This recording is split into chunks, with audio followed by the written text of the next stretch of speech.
right, guys, this is Crazy Kev here, and I'm here with the one, the only Sheena Bathory. Sheena, how we doing? Hi, how are you? I'm good, good, thank you. Yeah, no problem. And Sheena, you're coming off a big win with Power Slap. I mean, talk to us a little bit more about that performance, and what do you think is maybe next for you here? Um, so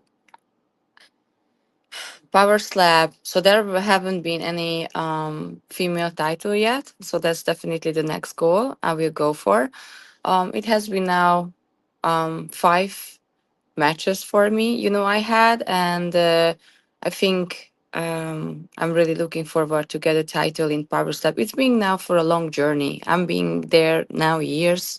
I think I really proved the best of myself I can, and I'm really looking forward to get the belt, the first female belt. Yeah, no, I definitely would love to see you compete for the title. And I know recently you called out Abby Montez as well. I mean, talk us a little bit more about that matchup, and do you think that one could potentially be for the title next?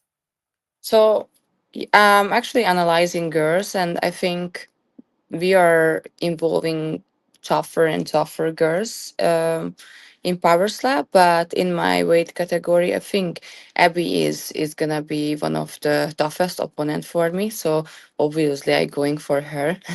I think that's, the title shouldn't be easy, right? So that's why I was picking Abby, and I was like, we should go for the title. I have so much respect for her. We always texting for each other. I'm always cheering for her competitions. I'm really looking up on her because she's a badass fighter. Um, so there is a mutual respect, and I think in this case it's gonna be even a better fight between us. Yeah, no, I definitely think that would be an awesome one to kind of have. And now, when it comes to like Power Slap in general, I mean, obviously, you've been kind of teasing potentially competing in MMA. I mean, do you think if you win the title, I mean, do you think you could see yourself defending it, or do you think maybe winning the title would maybe be like one of your last things with Power Slap?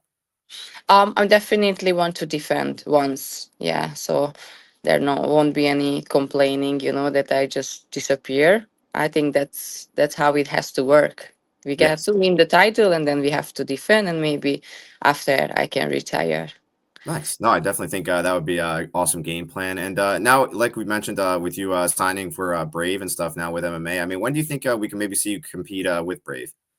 Yeah, so currently we are working on a contract. I'm gonna sign pretty soon, and the next year is gonna be focused on MMA. So uh, I'm gonna have now a huge training camp in Thailand.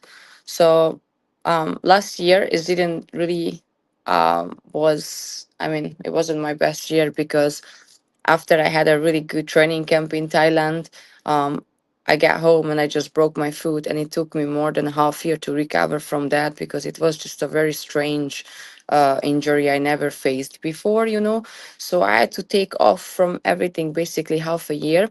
And now from August, I was training really hard to bring back myself.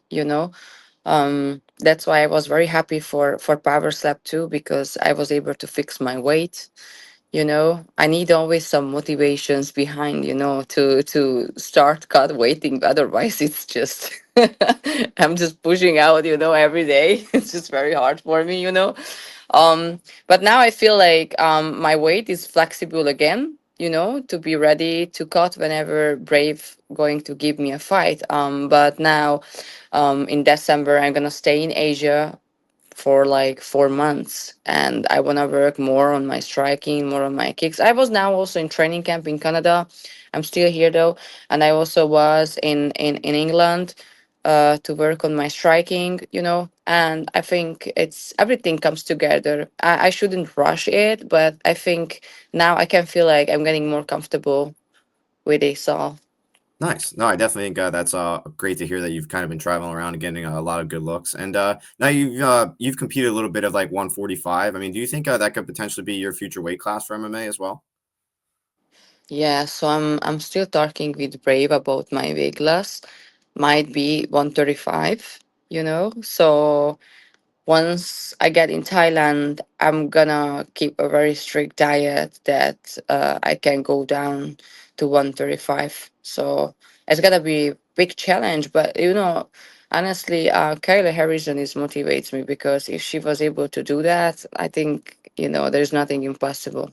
Yeah, no, I definitely think that's a great comparison. That was actually someone I was going to mention if you didn't. And now, when it comes to MMA, I mean, is that maybe your future goals to potentially try and compete in the UFC one day? I think everybody's goals is UFC. That's the highlights or highest potential of MMA you can reach. But I would say we have to stay like we have to be more grounded. So even if UFC would give me the potential now, I don't want to fail. I have to build up my very strong basement, my cage routine.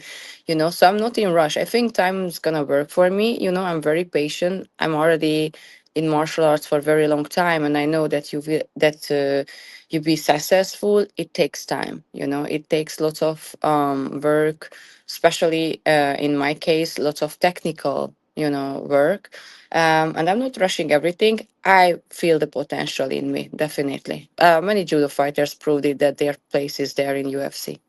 Yeah, no, I definitely think that's a smart approach. And speaking about kind of taking your time, I mean, you mentioned like with Power Slap, you like to take like 6 months off so then you can like recover your brain and everything like that. I mean, do you think that's going to be kind of like the same approach you have with MMA as well? Maybe take like 6 months off in between some of your fights. Yeah, yeah. So I don't want to be burned out. I learned from my past mistakes because in judo, um, it's very rough. Like we used to compete almost every second weekend, always cutting weight, and the body just never get a chance to recover. In MMA, the good thing, you still have a chance to say like, mm, I don't want to do this fight this time. Maybe let's do a couple months later. So you have your own decision um, to make your schedule, like fighting schedule, which I like in my case because now I'm 34. I'm not saying I'm old, but definitely my body takes more time to recover after every weight cut, after every training. And it's something I can't ignore. Just it's just human being. But I feel like I'm also preparing for every competition and cutting weight more wisely, because we kind of forced to be wise with our um, situation. And with Power Slap too, look, like I can do every second or third month if I want to be, but I don't know if I gonna be able to make the title then, because the brain needs to be recovered. So between what is the difference between MMA and Power Slap? In MMA, you may end your fight without getting hit on head. In Power Slap, it's guaranteed you're gonna hit in head. So there is some small damages, which is fine. But I'm cutting huge weight for that. So my brain is very dehydrated, during competitions. And that's why I feel it takes for me a time to recover, and I want to do Power Slap in long term. And that's why I say that every half year just one fight. With MMA, I think it can be a bit different.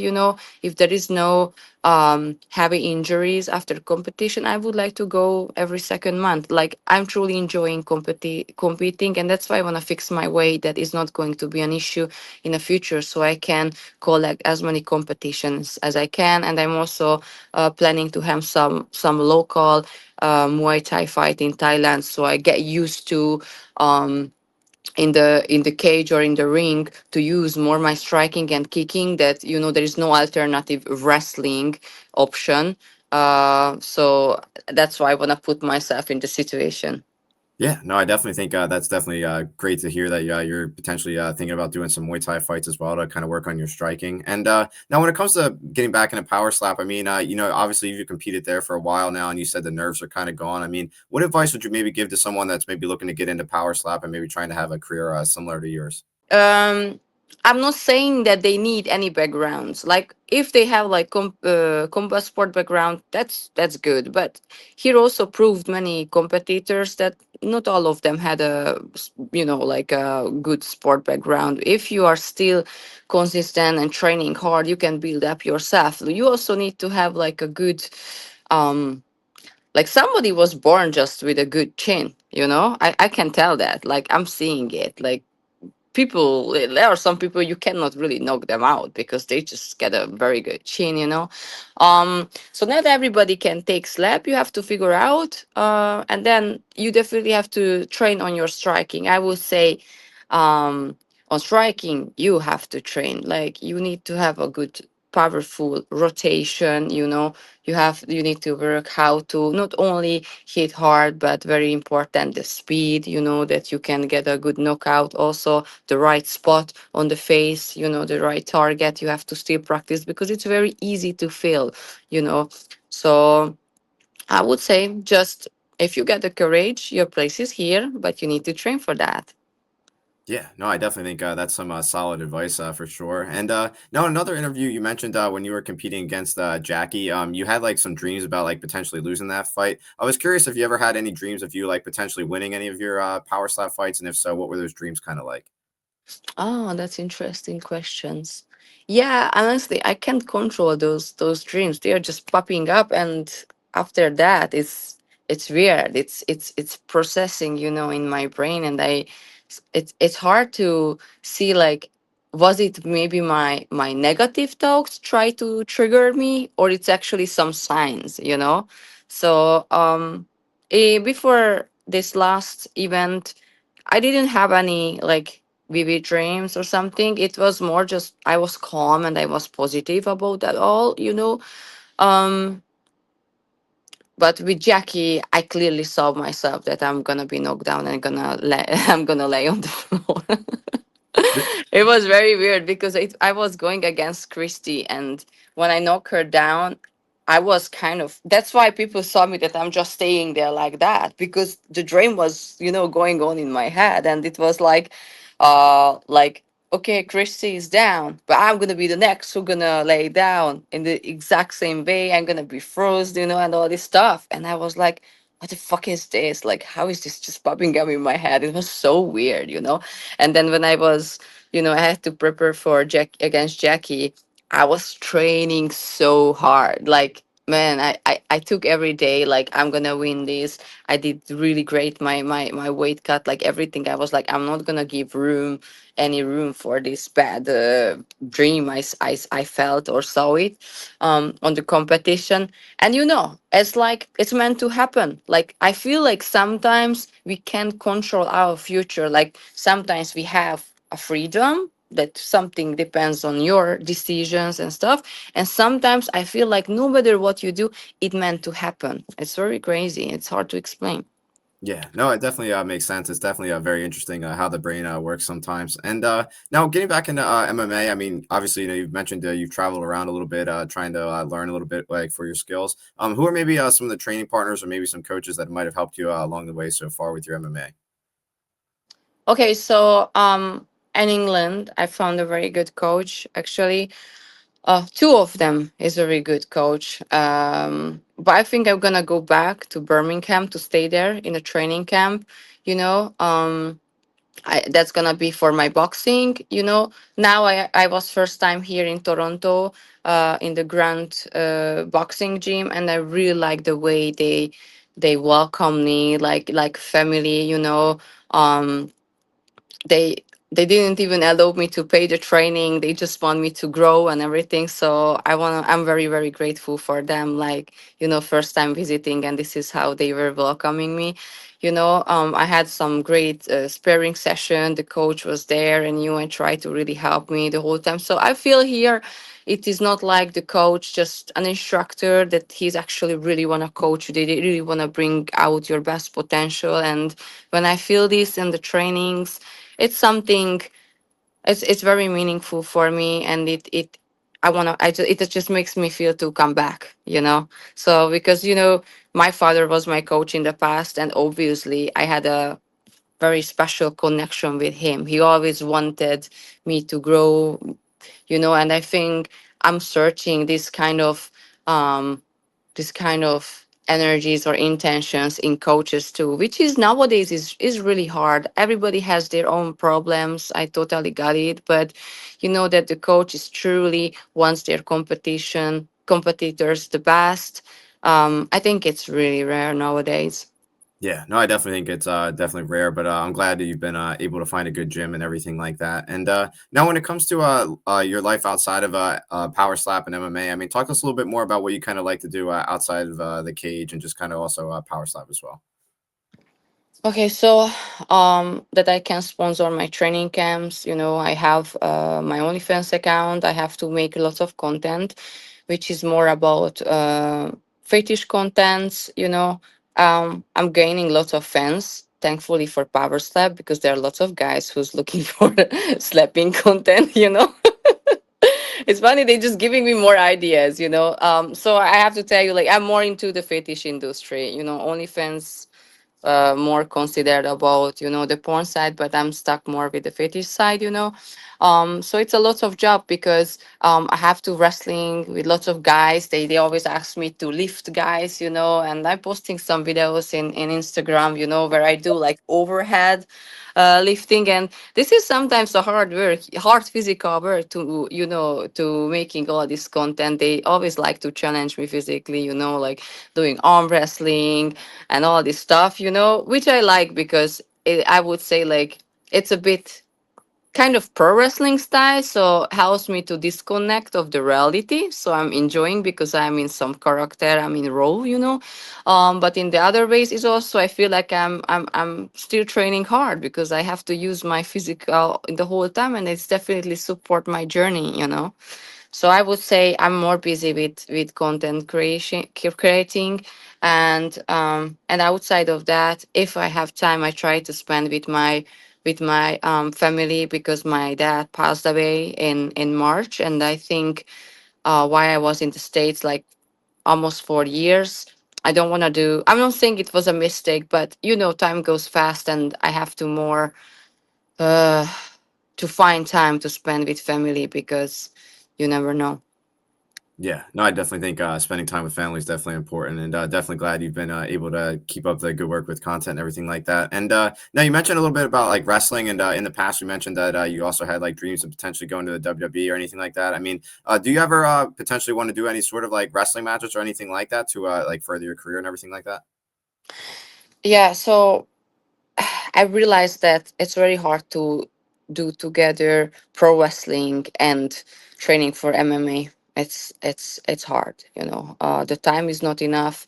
So that's why I just do couple pro wrestling shows in a year because I'm just still enjoying it. It's fun. You can sell those kind of techniques, which is hard in MMA, but it's still looking, like can shocking the audience, which I like. You also can get your different personality or character in pro wrestling. You can look a bit more sexy there. In MMA you just have to be a fucking beast and just swinging in your masculine energy. And sometimes I like to remind myself that I'm still a girl, like a woman. So that's why I like pro wrestling. That sometimes I can dress up a bit sexy, still be a badass, but still be a bit sexy. But besides that, now the main focus definitely MMA because we have to prioritize in our life if you want to be successful. I try to do many things, in the same time but it's never gonna pay off in long term. So now the main focus in MMA, especially, I'm signing for Brave. I have to stay. I mean, loyal to them means that they give me opportunity. I don't wanna waste it. I wanna prove that it was a good decisions from their side. That um, they have a faith in me. So I'm definitely don't want to fail. And who knows, like, after I think pro wrestling, you still can do over 40. Like there are so many hot female wrestlers in WWE over 40. So I don't think the age gonna be an issue. But after I finish with MMA, I would like to join more AEW, WWE. Let's see. Yeah, no, I definitely think AEW or WWE would be a good call out and definitely a fun time. And now another thing, I mean, getting back into MMA, I mean, you mentioned your age as well. I mean, with that being said, I mean, how long do you maybe see yourself competing in MMA? Um, I would I would say six. The 6 years. time goes really fast. I Like know. It has been just a year ago. I think our last interview was Yeah. almost a year ago, and it went so fast. And I don't feel older, actually. I just went through a bit on hard time, but I feel like I keep improving. And like my father, he always told me that the woman prime time is in their age 35, you know. If we are living a good, like a not how to say, a party life, I mean, like drug life and anything like that in our 20s, you really can get on your prime time in your 35. So, Yeah. and I was staying, true to myself. I tried always live as healthy life as I can, and it's the body is gonna thank for you later. Yeah, yeah, no, that definitely makes sense, and I definitely hope you have a long career with MMA for sure. And Sheena, it's been awesome talking to you. I appreciate you Thank taking the you. time. Yeah, I mean, what's maybe your final message out there to the fans watching this video? Oh, for my fans, first of all, I want to thank for them the heavy support they are giving me, because they see me in downhills, and they always were next to me, and they always inspiring me that I'd never have to give up. So they always saw the potential in me. So I'm very, very thankful for that, and I can promise them that I'm not going to disappoint them in the future. Yeah, no, we're definitely looking forward to seeing what's next, whether it's Power Slap or MMA. And thank you so much for taking the time once again, and looking forward to seeing how your career continues to unfold. Thank you. Thank you.